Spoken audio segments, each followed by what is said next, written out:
எந்த கோயில் வேணாலும் நீ கட்டிடலாம். சிவனாலயம் கட்டுவது, சிவனாலய திருப்பணி செய்வது என்பது சாதாரண விஷயம் அல்ல.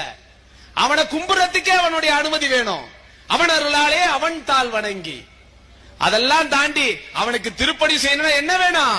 அவனுடைய பார்வை உனக்கு வேணும். வந்து கேட்பாங்க திருப்பணிக்கு, குழப்பத்தை பய வந்துட்டான் பாருங்க, பேக்க தூக்கிட்டு திருப்பணியா அப்படின்னு பொண்டாட்டி உள்ள சொல்லிட்டு போவோம். காதுல வாங்காத, அது ஊழ்வினை வந்து அவங்க மூலியமா நம்ம காதுல உறுத்தும். ஏன்னா நீ திருப்பணிக்கு பணம் கொடுத்துட்டீன்னா உன் பாவம் அறுபட்டு போயிடும். இது சத்தியம். எப்படி இந்து தர்மத்துல ஒன்னே ஒண்ணுலதான் பாவம் அறுபடுகிறது, அது திருப்பணி என்கின்ற செயலில். சன்னதி நினைச்சா அது கோயில் இருக்குது, அது அங்க இருக்குது நினைச்சிட்டு இருக்கிறோம். இல்ல, நாம் இருக்கும் இடம், நீங்க அவனை நோக்குகிற இடம் சன்னதி. இப்ப இங்க உட்கார்ந்துகிட்டு நாமலையாரே நினைச்சீங்கன்னா நீங்க நினைக்கிற இடம் சன்னதி.